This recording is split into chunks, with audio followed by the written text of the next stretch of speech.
এই সমাবেশে সম্মানিত সভাপতি, উপস্থিত সালতা উপজেলার সকল পর্যায়ের নেতৃবৃন্দ, নগরকান্দা উপজেলার সকল পর্যায়ের নেতৃবৃন্দ, অঙ্গ সংগঠনের ছাত্রদল, যুবদল, স্বেচ্ছাসেবক দলের নেতৃবৃন্দ, আমার সামনে উপস্থিত মাজারদিয়া ইউনিয়নের বিভিন্ন পর্যায়ের মুরব্বিয়ান এখানে অনেকে আছেন। অনেক ইউনিয়ন থেকে অনেক মুরব্বীরা এসছেন, কষ্ট করে এসছেন। বিশাল মিছিল নিয়ে আমাদের বিএনপির দূরদিনের যারা কান্ডারি, বিভিন্ন পর্যায়ে যারা নেতৃবৃন্দ, তারা কষ্ট করে আসছেন মিছিল নিয়ে অনেক দূর দূরান্ত থেকে। তাদের সকলকে আমার পক্ষ থেকে শুভেচ্ছা এবং অভিনন্দন জানাচ্ছি। আজকে উপস্থিত আমার ডানে এবং বামে সিদ্দিক চেয়ারম্যান আছে, আমাদের আজাদ আছে, তৈয়ব আছে, আমাদের লাশপুরের চেয়ারম্যান বাবু তালুকদার, আমাদের সভাপতি হবি, তারপরে আমার হাবিব, তারপরে আমাদের আসাদ আছে, আমাদের হুমায়ুন খা আছে, লিটন, আরো পিছনে তো অনেক নেতৃবৃন্দ দেখতেই পাচ্ছেন, নাম বললে তো রাত হয়ে যাবে। তো এখন আমাদের সামনে যারা আছেন মুরব্বিয়ান এবং মাজারদিয়া ইউনিয়নের যারা নেতৃবৃন্দ, আমি তাদের উদ্দেশ্যে দুইটা কথা বলে শেষ করে দিব, আজান করে যাবে।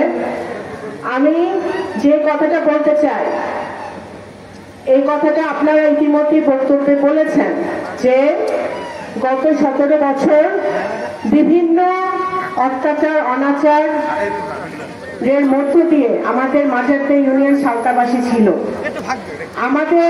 আমার সামনে, পিছনে, ডাইনে বায়ে বহু নেতাকর্মী আছে যাদের নামে একাধিক মামলা আছে, অনেক মামলার আসামি, মিথ্যা মামলার আসামি আমরা সকলে আছেন। এখনো কিন্তু অনেকের মামলা এখনো খারিজ হয় নাই, এখনো হয়তো কারো কারো কোর্টে হাজিরা দেওয়া লাগে।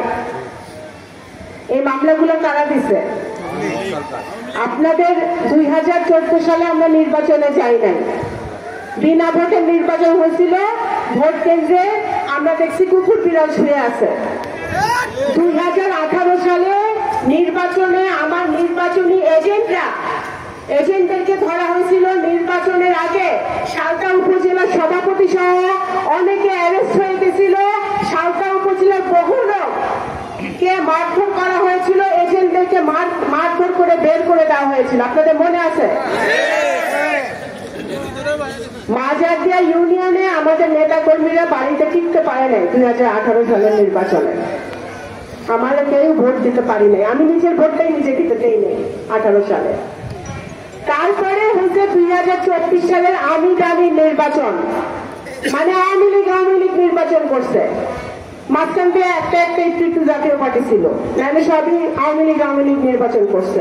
সেই নির্বাচনেও বিএনপি সহ বাংলাদেশে যারা গণতন্ত্র মনার দল, যারা গণতন্ত্র চায়, যারা গণতন্ত্রের জন্য যুদ্ধ করছে, ভোটাধিকারের জন্য যুদ্ধ করছে, তারা কেউ ওই আমি নির্বাচনেও যায় নাই। আমরা 17 বছর ধরে আপনারা সকলে, সারা বাংলাদেশের মানুষ দেশনেত্রী বেগম খালেদা জিয়া এবং জনাব তারেক রহমানের নেতৃত্বে এই যুদ্ধ চালাই গেছে। কারণ আমরা চাইছি যে আমরা আমার ভোট আমি দেব, যাকে খুশি তাকে দেব।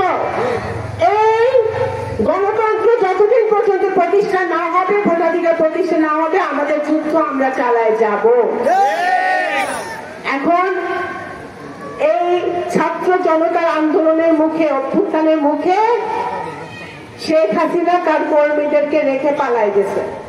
মাজারদিয়া ইউনিয়নে অনেক আওয়ামী লীগের নেতা কর্মীরা আছে, আপনাদেরকে রেখেও কিন্তু আপনাদের কর্মী পালাই গেছে।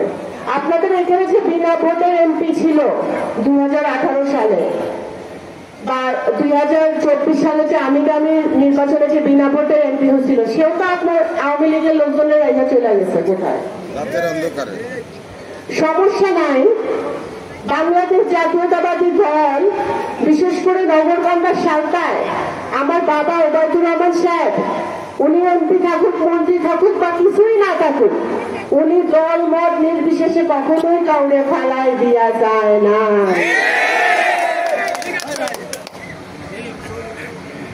ওনার সন্তান হিসেবে আমার দায়িত্ব মাজারদিয়া ইউনিয়নে আমাদের যারা ইউনিয়নবাসী আছে, যে ধর্মের হোক, যে দলের হোক, যে মতের হোক, আমাদের সকলকে দেখভাল করে রাখার দায়িত্ব আমাদের।